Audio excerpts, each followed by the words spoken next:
Son of God, say my mind, and you don't die, give as you receive, and your release is certain. This is the part 256 in the series Christ's Forgiveness, How to Manifest Immortality, Season 2. And the name of today's teaching is The Temple of the Holy Spirit. The meaning of the Son of God lies solely in his relationship with his Creator. If it were elsewhere, it would rest on contingency, but there is nothing else. And this is wholly loving and forever. Yet has the Son of God invented an unholy relationship between him and his Father. His real relationship is one of perfect union and unbroken continuity. The one he made is partial, self-centered, broken into fragments, and full of fear. The one created by his Father is wholly self-encompassing and self-extending. The one he made is wholly self-destructive and self-limiting. Nothing can show the contrast better than the experience of both a holy and an unholy relationship. The first is based on love and rests on it serene and undisturbed. The body does not intrude upon it. Any relationship in which the body enters is based not on love, but on idolatry. Love wishes to be known, completely understood and shared. It has no secrets, nothing that it would keep apart and hide. It walks in sunlight, open-eyed and calm, in smiling welcome and in sincerity so simple and so obvious, it cannot be misunderstood.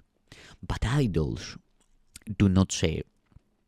Idols accept, but never make return. They can be loved, but cannot love.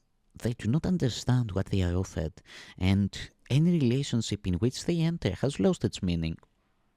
They live in secrecy, hating the sunlight, and happy in the body's darkness, where they can hide and keep their secrets hidden along with them. And they have no relationship, for no one else is welcome there. They smile on no one, and those who smile on them they do not even see. Love has no darkened temples where mysteries are kept obscure and hidden from the sun. It does not seek for power, but for relationships. The body is the ego's chosen weapon for seeking power through relationships.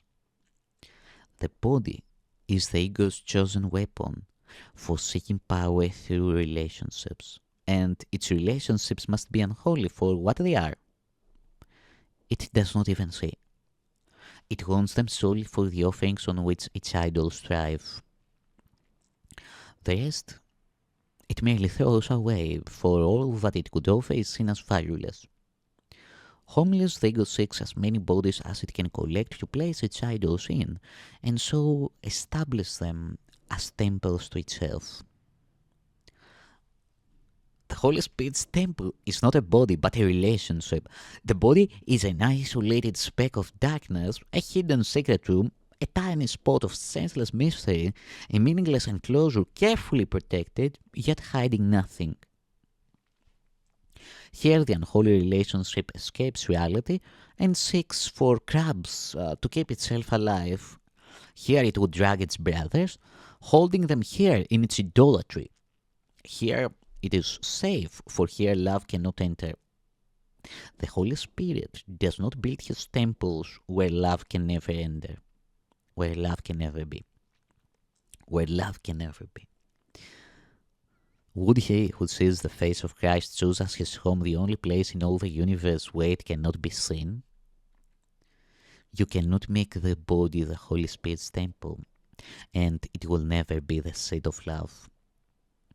It is the home of the idolater and of love's condemnation. For here is love made fearful and hope abandoned. Even the idols that are worshipped here are rooted in mystery and kept apart from those who worship them. This is the temple dedicated to no relationships and to no return. Here is the mystery of separation perceived in awe and held in reverence. What God would have not be is here kept safe from him. But what you do not realize is what you fear within your brother and would not see in him, is what makes God seem fearful to you and kept unknown. Idolaters will always be afraid of love, for nothing so severely threatens them as love's approach. Let love draw near them and overlook the body as it will surely do, and they retreat in fear, feeling the seeming firm foundation of their temple begin to shake and loosen. Brother, you tremble with them, but yet what you fear is but the herald of escape. This place of darkness is not your home. Your temple is not threatened. You are an idolater no longer. The Holy Spirit's purpose lies safe in your relationship and not your body. You have escaped the body. Where you are, the body cannot enter, for the Holy Spirit has set his temple there. There is no order in relationships. They either are or not. An unholy relationship is no relationship.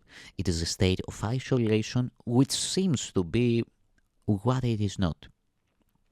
No more than that. The instant that the mad idea of making your relationship with God unholy seemed to be possible, all your relationships were made meaningless.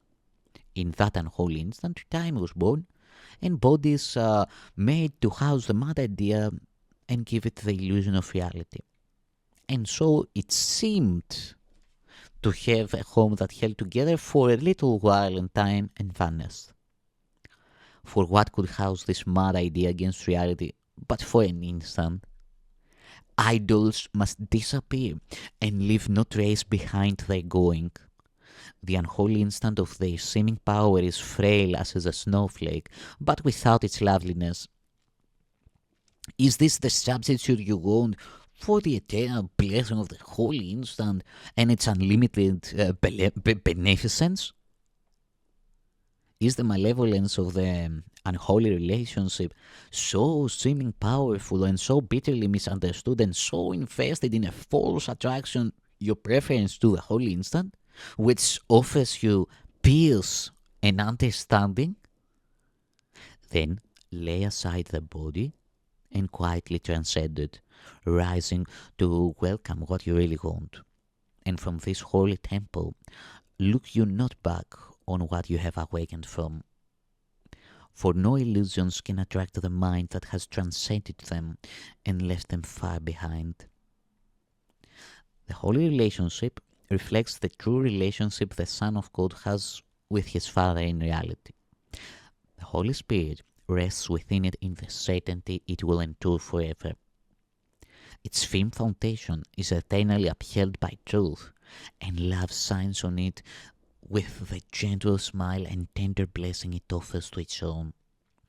Here, the unholy instant is exchanged in gladness for the Holy One of safe return. Here is the way to true relationships held gently open through which you walk together, leaving the body thankfully behind and resting in the everlasting arms.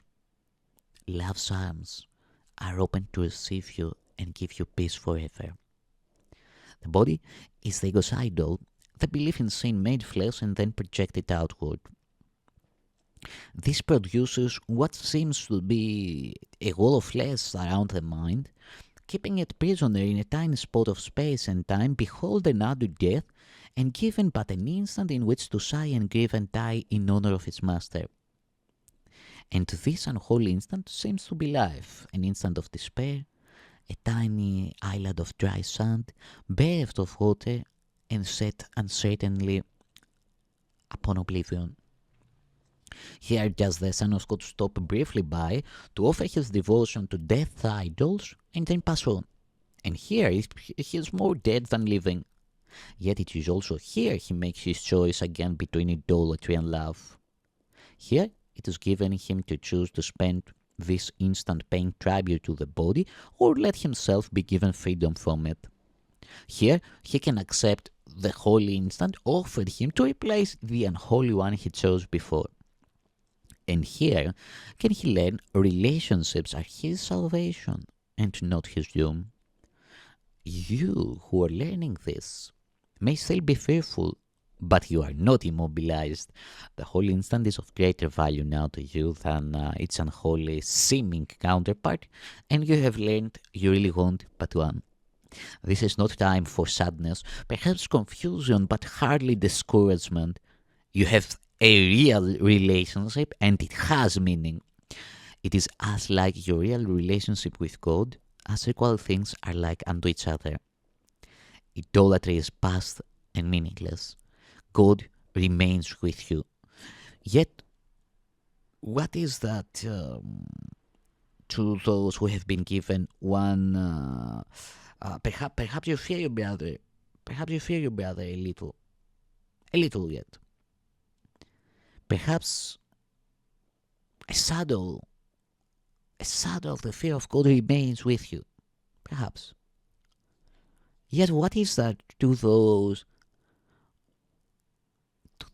who have been given one true relationship beyond the body? Can they be long held back from looking on the face of Christ? And can they long withhold the memory of their relationship with their Father from themselves and keep remembrance of His love apart from their awareness?